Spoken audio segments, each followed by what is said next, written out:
The smell of antiseptic and stale sweat clogged Niran's nostrils, a smell that had become synonymous with despair. He gripped his mother's frail hand.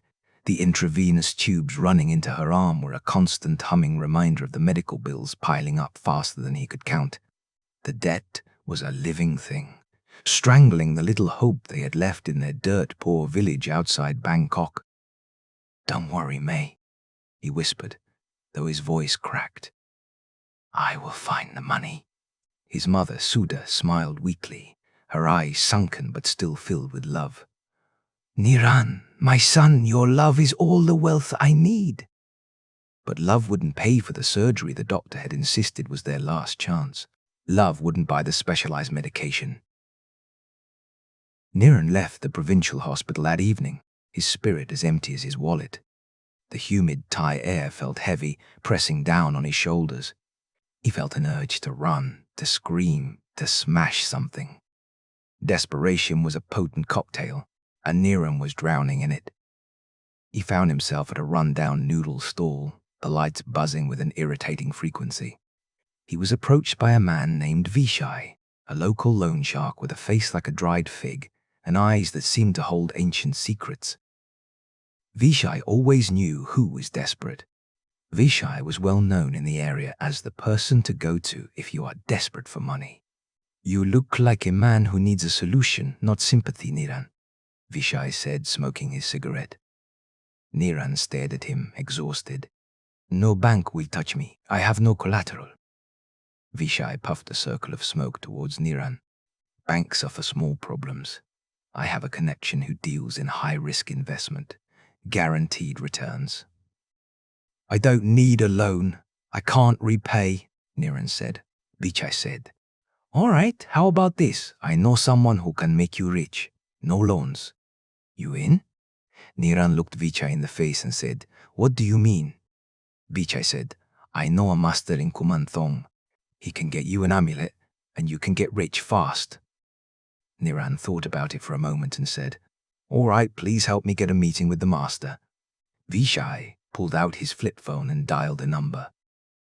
The master answered, and Vishai said, "I have someone who needs your help." The master said to bring Niran by his house tonight at midnight. They reached the house in a remote part of the countryside. The air around the house was still heavy with an eerie silence. They knocked on the door, and an assistant answered the door. He let the guests inside and led them down the long hallway into a large room in the back. The place was dim, and red was the only color lighted in the mansion. The smell of incense was burning in the air. The master was sitting on a yellow cushion on the floor. Behind the master was a large table covered in a golden cloth with many realistic papier-mâché dolls of young children. Many Kuman Thong amulets were hanging on the wall. Incense was burning in bronze pots, giving the place a smoky glow. Candies were offered to appease the Kuman Thong spirits. The place was eerie and dark. Niran was getting anxious and spooked when the master called out, "Bring them in." The assistant guided the two men inside. Vishai said to Niran, "Hey man, I got you here. The rest is up to you with the master." Vishai started rubbing his thumb and index finger, signaling for money. Niran pulled out all the money he had in his pocket and handed it to Vishai. Vishai took the money and left quickly. The master spoke to Niran and asked for his name and why he was here. Niran didn't hesitate and spilled everything to the master. The master nodded and finally said, "I can help you, but you will have to obey everything I say. You have to do everything I tell you to do, and you will be rich beyond belief." Niran, thinking of his mother's dying face in his memory, agreed. He will do everything the master says to do. He didn't ask questions. "Excellent," the master said, as he pulls out a Kuman Thong amulet and chanted a prayer. He put the amulet into Niran's hand and said, "When you go home, hang this Kuman Thong amulet up on a wall in your living room. Offer a bowl of candy to the Kuman Thong. Pray to it daily and ask the Kuman Thong to make you rich. Your prayers will come true very fast. If one day you decide to stop praying and making offerings, you will lose everything and troubles will follow you. Do you understand? This will be a forever contract between you and the Kuman Thong." If you are willing to do what I have explained, then prick your finger and smear some blood on the amulet, and sign this contract with a blood thumbprint. All I require in return is when your time comes, your soul would belong to me upon your natural death. Niran didn't hesitate. He was 25 and felt he had decades ahead of him. He grabbed the contract the master put between them, pricked his finger and smeared some blood on the amulet and a thumbprint on the contract. Trust the process. Be diligent. The process began the next day. Niran, a lifelong manual laborer who barely understood statistics, started praying to the Kuman Thong every night. After the third day, he started horse races and underground card games. Within a week, Niran had 50,000 baht. Within a month, he had over 1 million. By the third month, his bank account held millions of baht he couldn't believe were real. He felt a rush of adrenaline and power he had never known. He rushed back to the hospital, paid the bills in full, and watched the doctors perform the life-saving surgery. Sudha recovered beautifully, her laughter returning to the small village house. The fear that had paralyzed Niran for months vanished. He was safe. His mother was safe. He had won. Niran stopped following the instructions as the master has instructed. He stopped thinking about the contract. He was rich, powerful, and free. He bought a new house in Bangkok, drove fast cars, and frequented high-end clubs. The amulet from the master sat in a drawer in his old village home, forgotten.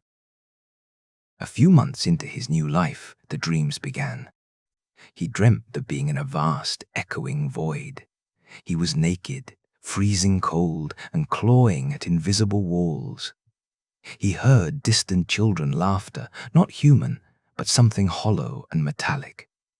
He would wake up screaming, sweat soaking his silk sheets. Then the accident started. First, the brakes on his new BMW failed on the highway. He spun out of control but somehow managed to walk away with only bruises. The mechanic found no rational explanation for the failure. A week later, a fire broke out in his high-rise condo, starting exactly where he had slept the night before. He was out at dinner, miraculously spared again. The laughter from his dreams started bleeding into his waking life. He'd be alone in a crowded room and hear a faint, chilling giggle right behind him. He started drinking heavily. He became paranoid, looking over his shoulder constantly. The smooth power he once felt had curdled into agonizing fear. One night, drunk and shaking in his luxury Bangkok penthouse, he felt an icy breath against his neck. The air in the room dropped 30 degrees in an instant. The faint, metallic laughter was now deafening. "You stop praying, Niran?" The voice wasn't spoken. It was felt, vibrating in his very bones. "You forgot your benefactor. You broke the terms." He ran back to his old village home, tearing the house apart until he found the forgotten amulet in the drawer. It was broken.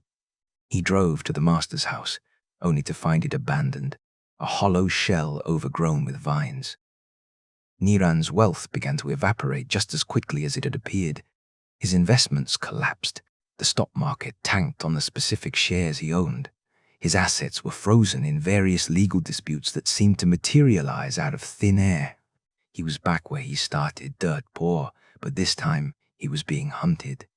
He couldn't go to his mother. He couldn't endanger his mother.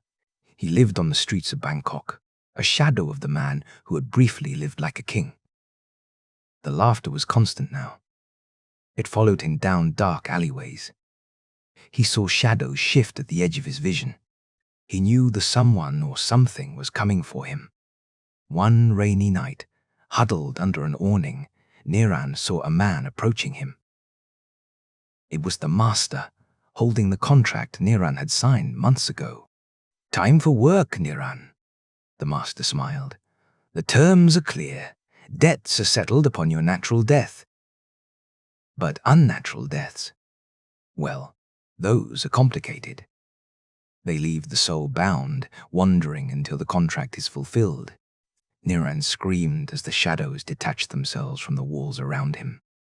The laughter was the last sound he ever heard in this life. To this day, they say Niran haunts the back alleys of Bangkok, an empty shell searching for the man who promised him fortune. His debt was paid, but the contract ensures his service in perpetuity, his soul forever wandering, working off a debt he should never have signed away. Thank you for staying until the end of this story. If it haunted you, moved you, or lingered in your thoughts longer than you expected, then this story has found its place. If you enjoyed this story and want to hear more supernatural narratives like it, please consider subscribing to the channel. Don't forget to give a thumbs up. New stories will continue to unfold here, where restless spirits and unfinished lives still linger. Until next time, listen closely. The past has a way of whispering back.